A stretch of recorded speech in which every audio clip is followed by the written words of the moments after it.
بسم الله الحمد لله وكفى والصلاة والسلام على المصطفى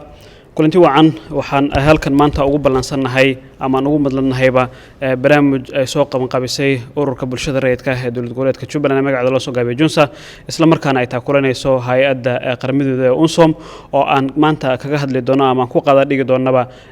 barnaamijka loo yaqaan UPR oo ah dib u eegidda xiliyeysan ee caalamiga ah kaas oo ah barnaamij lagu eego xaaladda guud ee xuquuqul insaanka iyo arrimaha la xiriira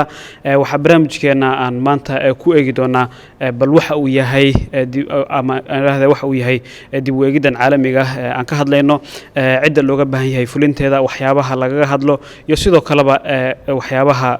lagu soo bandhigay sanadkan iyadoo aan ognahay in dalkeena Soomaaliya uu ka mid yahay dalalka ka mid ah saxayaasha qaramada midoobay ama xubinka qaramada midoobay isla markaana baaqa caalamiga ee xuquuqul insaanka qaramada midoobay ka mid ah dalalka saxay waxaan eegi doonaa bal qaybta ay ku leedahay bulshada rayidka qorida warbixintan dib u eegidda xiliyeysan loo yaqaan UPR-ka waxaana barnaamijkeena maanta marti uga oo halkan ila fadhiya gacantayda midig Cabdullaahi Sheekh Shaafici oo ah xildhibaan sare isla markaana la taliye madax bannaan oo ah xiriiryaha bulshada rayidka ama ururka bulshada rayidka ee dowlad goboleedka Jubbaland waxaa sidoo kale gacantayda bidix fadhiya Abukaate Ismaaciil Xasan Weheliye oo isaguna ah gudoomiyaha ururka qaranada dowlad goboleedka Jubbaland idinkoo ah daawadayaashana iyo sidoo kaleba ka soo qaybgalayaasha barnaamijkeena aad ayaan idinka mahadcelinaa waqtigiina aad ku soo bixisaan in aad halkan marti inoogu ahaataan barnaamijkana inagala qayb qaataan waxaan ku bilaabayaa barnaamijkayga Abukaate aan ku siiyo su'aasha u horeysa maadaama laga yaabo in aad ay ula xiriidho arrimaha sharciga salka ay la soo gasho bal waxaan rabnaa waxa uu yahay marka hore in ka soo qaybgalayaashana aad u faahfaahiso waxa loo yaqaan UPR-ka ama dib u eegidda xiliyeysan caalamiga marka hore assalaamu calaykum haddii aan su-aasha focus ka saaro UPR oo loo yaqaano Universal Periodic Review oo ah qiimeynta xiliyeysan ee caalamiga ah waa barnaamij adduunka dhan wadamada dhan la mariyo oo la qiimeeyo xaaladaha xuquuqul insaan barnaamijkan waxaa lagu ansixiyay General Assembly-ga oo dhammaan adduunyada dhan ay ku ansixisay barnaamij oo uu maaragtay qiimeyntiisu sameeyo UN-ka United Nation-ka qaramada midoobay oo loogu talagalay dhammaan xaaladaha xuquuqul insaan ee dal walba meeshuu marayo in lagu qiimeeyo marka barnaamijkan waxaa ka qayb qaadanaya dhammaan stakeholderska loogu talagalay inay warbixin soo diraan dowladdii bulshada rayidkii UN agencieskii warbixinadaas ayaa dib loo review gareeyaa marka xaalad kasta dal kasta xaaladiisa xuquuq insaan ayaa ka soo baxaysa marka warbixin dhammaystiran oo meelihii wax ka dhacayn isbedeladii meelaha laga gaabiyey sanad kasta 4 sano iyo barba mar baa la qiimeeyaa oo review lagu sameeyaa marka I think sanadkii 2016 ayaa Soomaaliya la qiimeeyay kanna waa 2021 marka waxaan isleeyahay dal walba waxaa la rabaa marka inuu isbedel ka sameeyo xaaladii hore uu ku jiray in wax ka bedelo tacadiyada xuquuqul insaanka iyo waxyaabaha gabadfalada dhacaya in wax iska bedelaan loogu talagalay marka waxaan isleeyahay waa barnaamij muhiim u ah si loo ogaado xaalad walba ee xuquuqul insaan dalka uu marayo aad u mahadsantahay wata Abukaate inta aanan u gudbin Cabdullaahi Sheekh Shaafici waxaan rabaa bal inaan isdul yartaagno sharciyada dib u eegiddan ama qiimeyntan documenti ka soo baxa warbixinta ka soo baxda ma tahay ma yahay documenti legally binding wax loo yaqaano oo sharci ahaan dabraya cidda ku saxiixan ama qayb ka ah mise waa wax si volunteer ah ama rabitaankeeda ay ku xidhan tahay dowlad walba in ay dhaqan geliso ama ay meel mariso aad u mahadsan tahay arinta la xiriirto sharciyada documentigan waa documenti ka soo baxay qaramada midoobay warbixin dhammaystiran oo dowladda Soomaaliya ay ku sameysay ballanqaad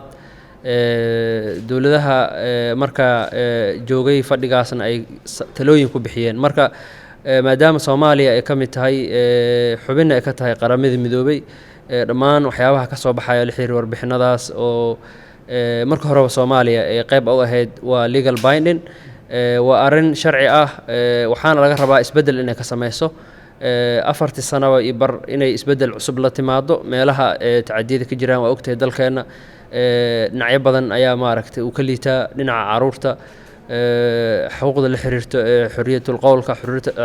arrinta saxaafadda iyo dhammaan xuquuqaha asaasiga ah waxaa ka jira violations iyo tacdiye badan marka dalku waxaa la rabaa maadaama dowladdu ayadaa mas-uul ka ah ilaalinta iyo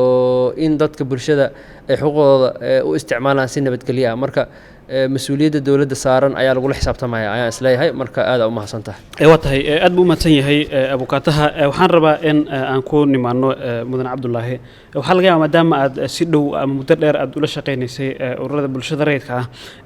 muhiimadda bulshada rayidka ay u leedahay bal dib u eegidda sidan oo kale ah lagu sameeyo ama qiimeynta lagu sameeyo xaaladda xuquuqda aadanaha waxaadna inoo raacisaa haddii aad hadalkii qareenka wax kale ood ku daraysa uusan jirin bal dowrka ay ku leedahay bulshada rayidka diyaarin warbixintan bismillaah waa mahadsan tahay dhammaan waa salaamaya asxaabta su-aasha markaan kusoo dhowaado inkastoo dee aan dib u doodi doono oo aanu sii dhexgeli doono xuquuqul insaanka ama guud ahaan barnaamijkan u b r-ka wuxuu leeyahay waxyaalo badan oo fahamyo badan u baahan dhinacyo badan in laga eego tusaale haddii halkaa tabeelo lagu soo qoro wax ku qoran yihiin oo ay ku qoran tahay warshadda caanaha oo kale adigu intaad qoranayso kada akhrinaysaa laakiin gadaal waxaa ka jiray cidda soo micnaha meesha dhigtay wax badan kama ogin marka xuquuqlisaanka hadda maanta dunida ka jira ee dowladaha qaramada midoobay ka tirsan kanoo kale oo general assemblyga lagu ansixiyo inta badan waxaa lagu fasiraa ama dadka intellectualka ah oo siyaasiyan qeyb ka ah waxay ku fasiraan inuu yahay furaha macaamiilka ama furaha lagula macaamilo dunida maanta jirta oo dhinaca dhaqaalaha amniga iyo siyaasadda waddanka haddii la rabo in la maalgashado haddii la rabo in warshado loo sameeyo la horumariyo dhaqaalihiis kor loo qaado haddii la rabo in la dhexgal iyo lala sameeyo dhinacyo fara badan amniga iyo ciidamada dhisidoo difaaca iyo hubeynta iyo waxa waaye waddankii markii laysqabtana dowladaha waaweyn reer galbeedka waxay dhahaan waddanka xuquuqul insaanka ayuu meel kaga dhacay tallaabaan ka qaadaynaa marka dhinaca waa fasiraad jirta dhinaca kale markii dhab laga hadlo xuquuqdu ama xuquuqul insaanku kafalaha allah subxaana wa tacaala ilaahay baa kafaalo qaaday kitaabkeena ku taallaa dhinaca bini aadamka iyo dowladaha casriga marka la eego bulshada guud ahaan xuquuqdeeda waxaa dowladda waxaa kafaalo qaadaya ama ay ku caddahay dastuurka waddankaasi leeyahay innaga marka saad ogtahay dastuurkeena soomaaliya ilaa 60kii baa la sameeyey laakiin dastuurka maanta qabyada ahi jiray 2012 la ansixiyey weli waa qabyo sidaa darteed ma dhaqangelin lama ablay garayn lamana dhammaystirin muddada hadda 10ka sano ee hadda sanadka soo socda la gelaya sanadkii 10aad ee uu qabyo yahay dib u eegis fara badan waa lagu sameeyey doodo badan waa ka jireen weli lama dhammaystirin la iskumana raacin waxaa taas keenaysaa marka inay jiraan gaab ama loopholes meelo bannaan oo dastuurkii aanu ilaalinayn xuquuqdii sidoo kale marka warbixin laga qorayo soomaaliya xilligan hadda lagu jiro waxaa yar accesska iyo amniga iyo waddankii in la wada tegi karo wuu kala xirxiran yahay soomaaliya somalilan baa la dhahaa dowlad goboleedyadii deegaanadoodu way kala googo-an yihiin inta halka ka baxday baydhabo ma tegi karti adoo baabuurkaaga kaxaysanaya taasi waxay keenaysaa inaan xogtii la wada helin dhulka taallay iyo say waxu jiraan infact xuquuqlisaanka soomaaliya wuu soo kabanaya sidii waagiyadii dowlad la-aanta uu ahaa ma aha laakiin lama gaarin xilligii qofka muwaadinka soomaaliga ah xuquuqdiisa la ilaalin lahaa basic rights baa jira matala xuquuqda waxbarashada xuquuqda caafimaadka xuquuqda codka xuquuqda doorashada siyaalo noocaasa taasna way iska dayacantahay waxaa kaloo jirta iyadana dadka xogta ururinaya oo waxaa laga yaabaa inay dowladda iyo qaramada midoobay ka heshiiyaan dad khubura intii la kireeyo riboodka in lasoo qoro dadkaas khubarada ay ma gaari karaan meelaha fogfog ama meelaha la rabo in la gaaro tusaale yar marka soo qaato 91dii dadkii barakacay ee ku barakacay magaalooyinka dagaaladii barakiciyeen iyo abaarihii iyo colaadihii ee maanta degan muqdisho magaalooyinka weyn oo kale Soomaaliya wali waxa la dhahay IDP waddankii si uu joogaa dhowr iyo 30 sano ayuu kaam ku jira waxa la leeyahay waa barakace goorun barakace ka baxaya waa xuquuq u baahan in la ilaaliyo qofku wuxuu in kooban buu ahaan kara barakace ahaan kara internal displays haddii uu dibadda tagana xilli buu kaga baxaa qaxootinimada matala markaad dal tagtood ku qaxdo asylum seeker baa tahay magangeliyo doon marka magangeliyada lagu siiyo waxaad u baahan tahay legal assistant iyo livelihood assistant marka xilli baa laga yaabaa 5 sano 6 sano inaad kaga baxdid ood qaadatay waddanka dhalashadiisa therefore xuquuqda arrimaha xuquuq insaanka ee bulshada maanta dalkeena ka jira lama dhihi karo waa sidii la rabay laakiin waa barnaamij u baahan in dastuurkan la dhammaystiro doorka bulshada rayidka ay ku leedahay waa mid aad u yar bulshada rayidka ay guud ahaan barnaamijka dowladda waxay ku leedahay talo iyo xirfad labadaas ay dowladda bulshada rayidka ku biirisaa inay talo siiso oo arrimo kala taliso iyo inay xirfad ku biiriso dadka aqoonta leh oo bulshada rayidka ka mid ah ay aqoontooda geliyaan dowladda oo wax kaga dhisaan inta badan dowladdu ma tixgeliso dowladda Soomaaliya ma tixgeliso ama state level ha ahaato ama federal level ha ahaato doorka bulshada rayidka ma tixgeliyaan isla markaana bulshada rayidka ahi meelaha qaarkood waxaad moodaysaa inay dowladda ay iska fogeynayso ay u aragto waxyaalo khaldan inay ku dhex jiraan oo iska ilaalinayaan taasi xoogaa waa waxyaalo laga dhaxlay baan isleeyahay bulshada rayidka systemkeeda iyo noocan dimuqraadiyadda nagu cusub iyo dowladnimada Soomaaliya naftirkeeda gaarin levelkii dimuqraadiyadda iyo dabaqaadii shuruucda lagu heshiiyey marka doorka bulshada rayidka ay ku leedahay hadda wuu yaryahay laakiin dib baan kaga darsan doonaa dooda waxa waaye sidee bay ugu lug yeelan kartaa waxay tahay inay dowladdu bixiso fursado ay bulshada rayidka kaalin ku yeelato iyo sidoo kale dadka u ololeeya xuquuq insaanka xirfadlayaashahi inay soo bandhigaan ka hor inta warbixinadu socdaan iyagu ay soo bandhigaan siyaalaha ay rabaan inay barnaamijka lagu yeeshaan ay noqdaan kuwo open ah oo matalan marka anigu rabo barnaamijkan soo bandhigo waa inaan geyn karaa ama la qaybsan karaa la wadaagi karaa baarlamaanka Soomaaliya oo kale qaybihiisa quseeya hay'adaha xuquuq insaanka sidoo kale commission madax bannaan ama guddi madax bannaan ama hay'ad madax bannaan oo xuquuq insaanka qaabilsan oo Soomaaliya leedahay ma jirto hadda waxaa jirta wasaaradda haweenka iyo xuquuq insaanka la dhahaa dabcan dee xuquuq insaankii tii haweenka miyaa oo wasaaradda ku dhex jira laakiin mase waa kii guud oo axdiyada caalamiga iyo dalku wuxuu xaq u leeyahay iyo waxaan xaq loogu lahayn hadda matalan ciidamada nabad ilaalina waddanka jooga dowlado fara badan baa gacmaha kula jira waxyaalo badan baa khaldamay hay'ad noocaasi ma jirto oo ilaalinaysa corruption iyo musuqmaasuq fara badan baa jira waxaa hadda matalan report ku dambeeyay Soomaaliya number 1 bay kaga qorneed xagga musuqa taa marka naftirkeeda ma sax ah mise sax oo khalad waay waxyaalo badan baa jira marka intaasan ku soo koobaya hadda wixii kale su'aalaha kale way iman doonaa iyaga furi doonaa ma maasanta waatay aad baad u mahadsantihiin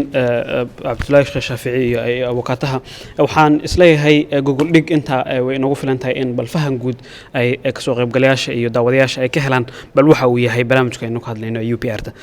dib ayaan ugu soo laaban doonaa Universal Periodic Review aan ka hadlayno mid weegidan xiliyeysan ee xuquuqda aadanaha waxaan rabaa abukaataha in badan inaad ku dhex jirto arrimaha garsoorka iyo xuquuqul insaanka way soo hoosgalayaan dabcan waxa laga galaan badan ama aad ugu dhunduleesho xaaladda guud ee xuquuqda aadanaha bal waxaan rabnaa intaan aan u gelin ballanqaadyada laga yaabo in dalal Soomaaliya ka mid tahay gaar ahaan Soomaaliya isu taagi doona ay ku sameeyeen barnaamijkan UPR-ka bal horta in aad iyadana bal inoo bidhaamiso xaaladda xuquuqda aadanaha ee dalkeena maanta ka jirta si guud dalkeenu waa dal 30 sano uu ku dhex jiray xaalad sharciyad badan dawlad sharciyad ku dhisan oo adag uusan jirin taasi marka waxaa ka dhalanaysa xadgudubyo badan oo dhinacyada ay sameynayaan adduunku wax sharci iyo nidaam iyo dawladnimo ayaa dadka wax kala haga gaar ahaan rule of law sareen sharci haddaysan jirinin waxaa imaanaysa qofku in gacantiisa iyo sida uu jecel yahay inuu sharciga u fuliyo dabcan xaalad dalkeenu soo kabasho maraya hadda meel fiican uu maraya I think nidaamka federaalkan wax badan ka hana qaaday sharciyadiina isbedelaa ku yimid oo hadda maxkamadaha meel walba la helayaa meel loo garnaqo la helayaa si guud laakiin meesha la rabay weli ma gaarin tacadiye badanaa jira oo haweenka lagula kaco caruurta dhalinyarada xuquuqda caafimaadka waa ogtahay dadka ma helaan adeegyo caafimaad oo nidaamsan ma helaan bii'adii waa ogtahay iyo nadaafadii meeshay wax marayaan oo xaq asaasi ah biyihii waa aragtay oo abaaraha jira dadkii nolosha ku adag marka si guud dawladdiina capacity badan wax xuquuqahaas ay ku xaqiijiso ma hayso dabcan isbedel badan ayaa jira oo maadaama nidaamyada dawladnimo oo heer federaal heer state iyo local governments oo dawladaha hoose hadda dhismaya dhammaan mas'uuliyad waxay ka noqon doonaan in xuquuqaas dadku ma aragtay adduunku aragtay welfare ka jira dadka marka wax waayaan oo kale waa loo gacan celiyaa dowladihii xaq waxaa lagu yeelanayaa in qofkaas capacity-giisa nololeed kor loo qaado marka guud ahaan dalkeennu waa dal barwaaqo ah laakiin xilli aan ka faa'iidaysano barwaaqadaas weli maanan gaarin marka xuquuqahaas si loo xaqiijiyana waxay u baahnaanaysaa bulshada rayidka shacabkii dowladdii iyo anagoo kaashanayno dee adduunka inaan ka faa'iidaysano oo xuquuqdeen xaqiijino aada u mahadsantahay waa tahay aad baad umahadsan tahay waxaan rabaa in aan soo geliyo cabdullaahi isagana aan fikradiisa bal aan dooda aan qayb ka siiyo bal xaaladda xuquuqda aadanaha ee dalkeenna maanta waxaad ka aaminsan tahay cabdullaahi in badanna aad ku dhex jirtay iyadana bal in yar inooga bidhaami sida ma halkii loo baahnaa ma gaadhsan tahay ugu yaraan waddada saxda ahayd ma haynaa waa mahadsan tahay mar kale waan kala qaadaya xilliga matalan 90kii ilaa 2000 marxalad bay ahayd 2000 ilaa 2012 marxalad bay ahayd 2012 ilaa hadda oo 2020 dhamaanaysana marxalad bay ahayd xilliyada 90 ilaa 2000 waxa iska jira dagaal sokeeyay iyo isriix iyo buuq iyo dagaal noocaas waxba lama oran karo 2000 ilaa 2012 laga soo gaarayna dawlad xoog leh oo wadanka sharciyad haysatana ma jirin isteediyadu ma dhisnayn markii laga reebo Puntland oo kaligeed gooni iska ahayd dawladda dhexna ma awood badnayn welina waxa sii muuqanayay waxyaalihii ka soo haray dagaalada sokeeye laakiin 2012kii wixii ka dambeeyay ilaa hadda systemka dawliga uu soo dhismaya laakiin waan ku raacsanayaa bukaataha ma gaarin kaalintii laga rabay inuu qabsado waajibaadkii u yaalay because laba qodob waaye qodob waxa weeye resource-ka ay haysto dawladdu ama waxay maanta dawladda soo galaya dawladdu iyada la caawiya hadda oo amniga iyo dhaqaalaha iyo siyaasadda laga caawiya iyo qodobka labaad oo ah bisaylka dawliga inaga bisaylka dawliga sidii guud ahaan uu nagu yaryahay sidoo kale inaga naftirkeenu nolosha dhibta badan waxaan ka baranay inuu qofka xuquuqdiisa doonan karinba inuu raadsan karin oo soo arkin wax ka maqan oo hadii intaad xuquuqdeedii ku tumato aad igu khaldanto waxa laga yaabaa inaan ku fikiro inaan ka soo argoosto oo kula dagaalamo laakiin intii aan sharciga kaaga dooni lahaa taas waxaan oran karaa marka xaaladda xuquuqul insaanka ee dalkeena hadda waa arrin wax badan ka khaldan yihiin linda laga ma qarsan karo sidoo kale nolosha iyo amniga marka la fiiriyo way adag yihiin labaduba oo qofka ilaahay bini aadamka subxaanahu wa tacaala markuu abuuray korto qofka ammaan buu baahay marka horeysa markuu ammaanka helo waxa ku xiga la oran karaa ammaanka waxa way caafimaadka inuu caafimaad heli karo qofka kadibna cuntadii iyo biyaha ama physiological needs waxa la dhaho waa hooyga cuntada iyo dharka waa needska hadda dadkeena waxa laga helaya qof aan hooyna haysan cuntana haysan dharna qabin oo dhaxanta iyo qorraxda inta baday u dayacan taasi waa dhinaca kale waxa way sharciga iyo garsoorka sharciga wadanka ka jira dadku muusimeeya ma wada gaari karaa ma lagu wada xallin karaa dadka qaarkood maxay ka og yihiin go'aanada la gaarayo siyaasadaha la gaarayo waxyaalaha la sameynayo dawladdu waxbay ansixisaa xiriidhaha la sameeyaa heshiisyaha la galaa dadku maxay ka og yihiin doorkooda ma ku leeyihiin tusaale ahaan sanadahan dambe Soomaaliya waxaa aad loogu wadwadaa xuquuqda haweenka oo kale ama doorka haweenka oo kale dabcan doorka haweenku sharciyan wuu cad yahay Soomaalida gudaheedana wuu ku cad yahay wuuna soo kacaya oo baarlamaanka say ugu jiraan golaha wasiirada say ugu jiraan gabdhuhu say wax u baranayaan ma xuma markaad fiiriso wadamo fara badan Afrikaan ama caalamkaba inkastoo dawladaha dumaya dawladdu markay burburayaan waxa lagu yaqaanaa inay talada ku bataan haweenku salahan habeen waxaan arkay golaha wasiirada Jarmalka aan arkay 18 wasiir way 12 ba haween ah wali wasaaradda arrimaha gudaha wasaaradda maaliyadda wasaaradda arrimaha dibadda gabdhaha haya marka waxaan is leeyahay gabar markii laga hadlayo iyo dal markii laga hadlayo gabadhu waxyaalo badan baa xanibaya xaqqa markii laga hadlo sababtoo Ilaahay subxaanahu wa ta'aala imaamka iyo garsoorka iyo meelaha uu ka leexiyay moogtahay qiyaadada sare oo dhan meelahaas oo laakiin markii la dhaho xuquuqda haweenku sibay u taalaa Ilaahay ugu talagalay adeeg munqaab bay u dhigay marka in la iswaafajiyo oo nadiif fasaas ku socoto waa sax waxaan isleeyahay marka hogaaminta iyo go'aanada iyo sharciga iyo garsoorka iyo nolosha iyo amniga lixda qodobba xuquuqul insaanku ku maqan yahay waxaa la isdhihi karaa cabdullaahi waa dood muddo waqti aad u dheer u baahan oo qodob in loo dul istaagaa keligeed dood ama doodo qodob walba u baahanaya laakiin waxaan isku daynaa in bal aan isku koobno xindaabka aan maanta ka hadlayna ee barnaamijka UPR ka dib u eegdan xiliyeysan maanta aan diiradda saarayno waxa barnaamijkeena marti inoogu kala qayb qaadanaya xiriiriyaha bulshada rayidka dowlad goboleedka Jubbaland ama ururka bulshada rayidka dowlad goboleedka Jubbaland Cabdullaahi Sheekh Shaafici iyo Abukaate Ismaaciil Xasan Weheli oo ah gudoomiyaha ururka qaranka dowlad goboleedka Jubbaland Abukaate aan ku soo laabto waxaan u malayn sawir guud in aan ka wada haysano hadiiba intaan iska dhahnay xaaladda guud ee xuquuqda aadanaha iyo barnaamijka aan ka hadlaynay UPR-ka waxa isweydiin mudan oo aan rabaa inaan dib kuugu celiyo qodob uu ka dhawaajiyay Cabdullaahi Sheekh Shaafici oo uu dhahay doorka ay ku leeyihiin bulshada rayidka maanta ma gaarsiisno doorkii loo baahnaa in bulshada rayidka ay ka qaadato bal haddii aad wax ka dhahayso waan ku siinayaa waxaa sidoo kale aan rabaa in aad inoo raaciso bal in aan ogaano ballanqaadyo waxaa jira dalkeena Soomaaliya uu sameeyay si la mid ah dalalka caalamka bal waxaad inoo raacisaa ballanqaadyada dalkeena uu sameeyay adigoo bal dib u eegaya haddii aad wax ku darsanayso doodii ahayd in bulshada rayidka aysan qayb ku lahayn professorku waa saxan yahay si guud markii laga hadlayo qiimeynta xog waxaa jirta xog aruurinaa jirta oo warbixina la aruuriyaa warbixinada waxaa qayb ka ah bulshada rayidka si guud dalkeenu bulshada rayidka xoogan oo duruufta xaaladda dalka haysata aad uga warbixin kartaa waa aad uma badna active-na ma ahan waxaana keenaya duruufo badan oo ku xeeran sidaa darteed ka qayb qaadashada UPR-ka iyo warbixin aruurinta si guud bulshada rayidka uu iska kooban yahay oo duruufo badan ayaa saameyn ku leh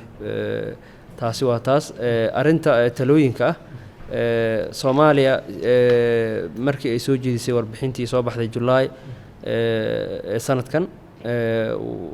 waxay sameysay presentation waxay sameysay commitments ballanqaadyo iyo wax inay wax ka bedelayaan dabcan talooyin loo jeediyay talooyinka waxaa ka mid ahaa in xaaladda haweenka xuquuqul insaanka aad u liidato Soomaaliya sidaa darteed wax ka bedelaan shuruuc gaar ah loo sameeyo waxaa ogtahay shuruucdii FGM-kii wasaaradda haweenka heer federaal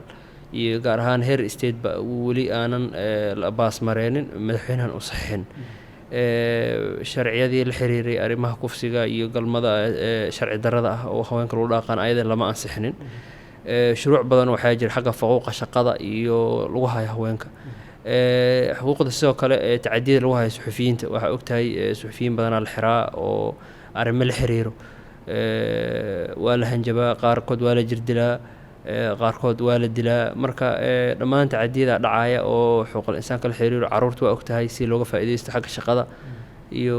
askaraynta iyo waxyaabo badan oo la xiriira marka si guud Soomaaliya talooyin badan la siiyay oo dhinacaas la xiriiro oo in wax ka bedelaan shuruuc soo saaraan institutions ay develop gareeyaan ilaaliyo sharci kali wax ma taro institutions ilaaliyo kormeero wasaaradda haweenka xuquuqul insaanka waa I think shaqada xuquuqul insaan ee taala iyo capacity-ga hay'adeed haysano iskuma dhigma sidaa darteed waxaan isleeyahay talooyin badan waa la siiyay Soomaaliyana waxay wadaa dadaalo iyo dardar isbedel ah oo waxaa ogtahay institutions heer state dhismay heer federaal dhisan haddii la iskaashado I think wax in la gaari karo talooyinkaas in wax laga qaban karo aan isleeyahay aad u mahadsantihiin watahay aad baad u mahadsan tahay aan ku soo laabto Cabdullaahi waxaa laga dhawaajiyay ballanqaadyo dawladda Soomaaliya ay sameysay oo qayb ka ah dib u eegiddan talooyinkii loo soo jeeday inay ka dhaqan gelinayso waxaad hore uga dhawaajisay in kow uusan dhammaystirayn dastuurkii oo uu qabiyo yahay labana aysan jirin hay'ad madax bannaan oo xuquuqda aadanaha dabagelaysa dalkeena Soomaaliya wadoodii ahayd dawadii hadday bukoto yaa daweyn xagee loo laaban haddii dastuurkiina uusan dhammaystirayn meel loo laabto oo marjic hay-ad gaar u ah xuquuqda aadanaha aysan jirin xagee loo laaban bismillaah waa mahadsan tahay runtii Soomaalidu dhaqamay iska leedahay waxba moogtahay dib badan taariikhda u noqono Soomaalidu iska qabaa'il ah oo reer meel degan xoolo dhaqataa ayaa islaamku yimid marka historyga dib fog ku noqono islaamku markuu yimid qabiilkii waxba kama bedelin islaamku uu kari waayay macnaha qabiilku dadkan wuxuu ahaa waxa ugu adag ay haystaan isku xukumaan isku dhaqaan ku shaqeeyaan qaabkii haddana way caqiidadii way qaateen oo islaamkii Soomaaliya inta badan waa muslim wayna weliba ku dhegan yihiin way ku adeegeen islaamnimada Soomaalidu xirfad yeena u lahaanin cilmiga iyo xirfadda iyo moogtahay wax ka duwan way laakiin aaminsanaanta islaamku way qaateen iyagoo sidaa u haysto oo aan isku dabaqin qabiilkii islaamka haddana waxaa timid dowlad wax la yiraahdo oo reer galbeedku keeneen iyaduna waa la dul saaray lambar 3 waaye ka bacdi iyadoo saas tahay haddana waxay noo yimid nooc kale oo la dhaho dimuqraadiyeyn oo system iyo maxaa la dhahaa dadka sida la isu xukumo qaabka wax loo maamulo wadada la rabo in la maro noocaasa afartaas qodob oo isku rastaysan bay noo yaalla marka qabiilku waa kan ugu hooseeya uguna xoog badan oo mar walba ay ka go'do marka haddii aanay jirin hay'ad qaran oo xuquuqul insaanka ilaalisa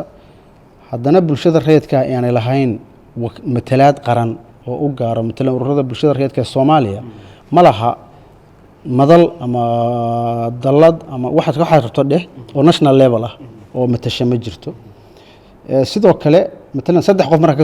ka soo qaato qofka human rights-ka ah iyo qofka garyaqaanka ah iyo qofka wariyaha oo kale saddexda markii la isu geeyo bay noqonayaan bulshada rayidka fikradii ugu xoog badnaa saddexdaas meel lama wada joogaan wariyaasha waxa ku dhacay wada aragtaa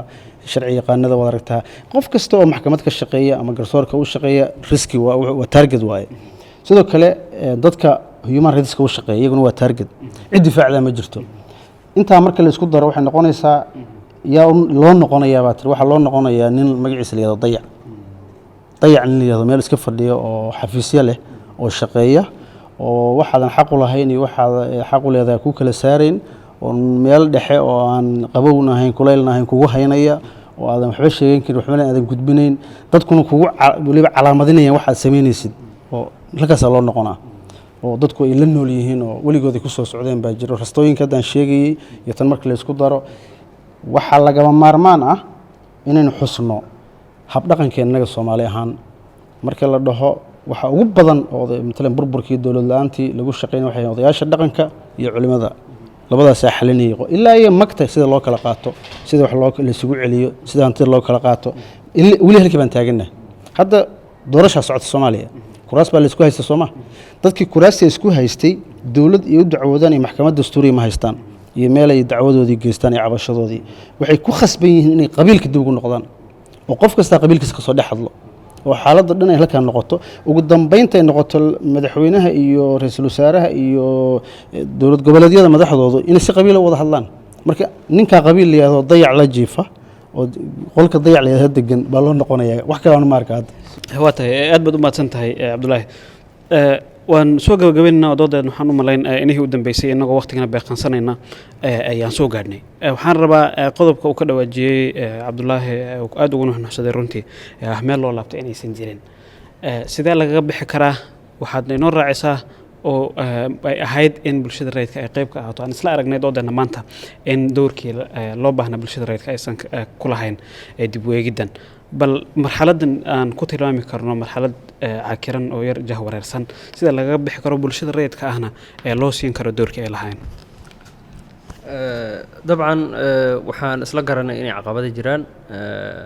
caqabadaha oo la xiriiro tacadiyada la xiriira xuquuqul insaanka maadaama caqabada ay jiraan oo duruufahaas ay jiraan ani waxaan ku talinayaa marka koowaad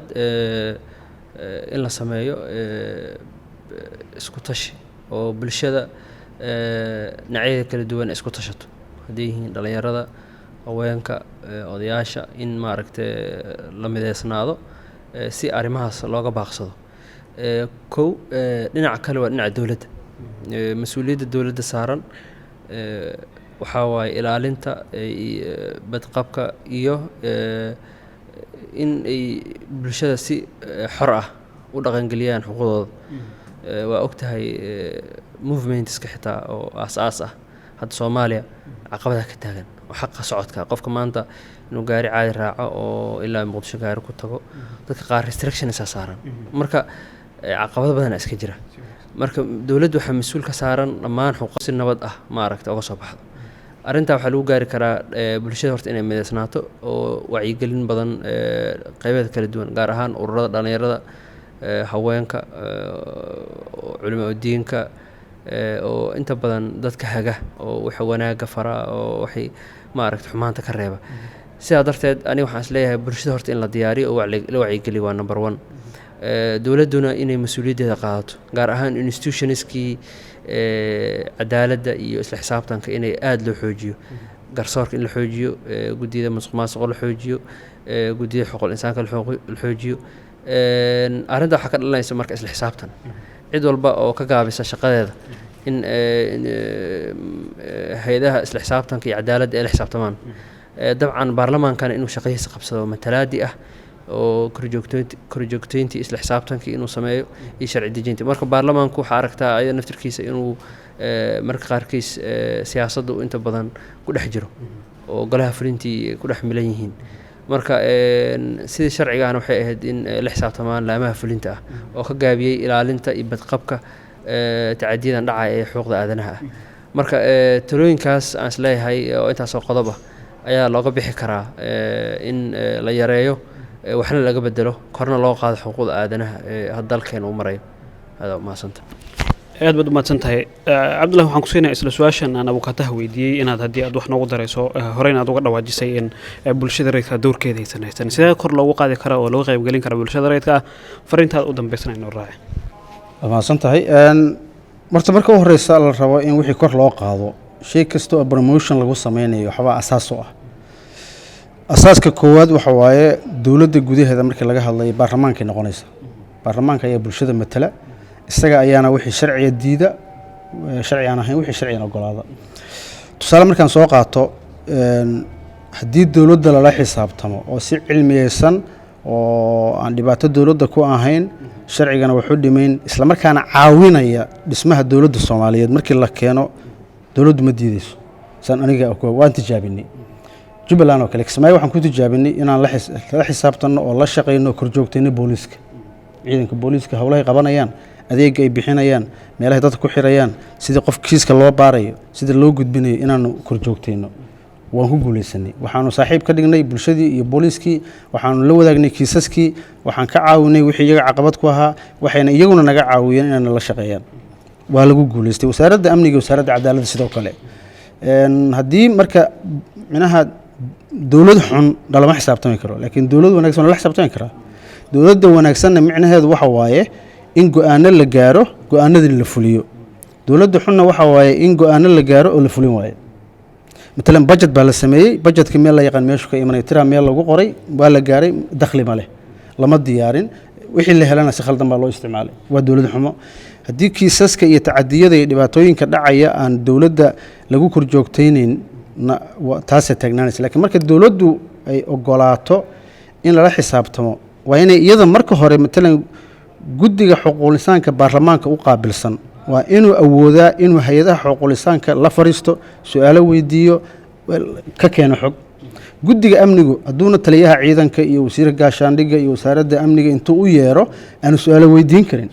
oon u doodi karin ciidamadan jooga deegaankiisa amniga ilaalinaya iyo booliiska shaqeynaya iyo ciidamada hay'adaha kale nabadgelyada aanu dhibaatadooda ka hadli karin isla markaana waxay tacaddi samaysanayeen ka hadli karin maaha baarlamaan sidoo kale waxyaalaha kor loogu qaadi karo marka la soo koobo waxay noqonaysaa in la isu kaashado in sharcigu shaqeeyo sidoo kale dadku waxa la dhahaa cadaalad waxa la yiraahdo dadba waxay dhahaan cadaaladda waxa lagu helaa amni sugan oo lagu daray garsoor sax qofku markuu amni sugan helo garsoor sax ah helo cadaaladdu waa taas oo sida lagu helo cadaaladdu wax gudaha weyn waayo dhinaca jirtana ma naqaan laakiin saasta lagu helaa dadka qaar baa qoladan leadershipka waxay dhahaan amnigoo la sugay iyo garsoorka la saxay baa cadaaladda lagu helaa markaan waxaan dhihi karaa in warta dowladda Soomaaliya hay'adaha saddexda dastuuriga waxa mar walba aragnaa baarlamaanka iyo fulintii oo haysta horta hay'adda saddexaad inay timaado garsoorka oo shaqeyso oo maxkamadda dastuuri shaqeyso kadibna ay timaado inay hay'adaha saddexda hay'adood ay isu dheelitirmaan hoggaanka sare madaxtooyada ahayn inuu noqdo ilaaliyihii qaranka iyo dastuurka hortaas waa dowladda xaggeeda bulshada rayidka marka laga hadlayo bulshada rayidka waxa laga rabaa inaanay isxariifin oo been meel la taagnaanayo hadal iyo dacaayad ee intay arinta gudaha u galaan oo surwaalka u gaabsadaan ay dareemaan halka wax ka jiraan iyo halkan wax ka jirin dacaayadda iyo propagandada iyo saxaafadda beenta sheegto oo farmaajo saan yiri Axmedoobe saan yiri Siciidina saan yiri ku shaqeysa xuquuqda ka hadleen kuwa ganacsiga u furtay meediyaha ee waxyaalaha khaldan soo gudbiyana ha gudbiyeen ruboodada sax ah dan dalku wuxuu noqonayaa dadkii laha ka shaqeynayaan laakiin markii aan saa loo shaqeynay waxay noqonaysaa dad jooga wadan aan lahayn taas xuquuqda ku dhumaysa waatahay aad baad u mahadsantahay cabdullaahi sheekh shaafici oo ah xeeldheere sare islamarkaana ah la taliya madax bannaan oo ah xiriiryaha bulshada rayidka ah ee dowlad goboleedka jubbaland abukaate ismaaciil xasan weheliye oo ah gudoomiyaha ururka qaranee dowlad goboleedka jubbaland idinkoo ah kasoo qaybgalayaasha doodeena maanta goobjooga oo ah iyo sidoo kale daawadayaasha inaga daawanaya shashadaha kala duwan iyo booga aynu ku leenahay baraha bulshada barnaamijkeenna intaas ayaana maanta kusoo afmeeraynaa waxaa barnaamijkan inoo soo qabanqaabiyey ururka bulshada rayidka ee dowlad goboleedka jubbaland ee junsa oo ay taakulanayso hay-adda qaramada midoobey unsom barnaamijkeenana intaas ayaan kusoo afmeeraynaa wassalaamu calaykum waraxmatullaahi wabarakaatu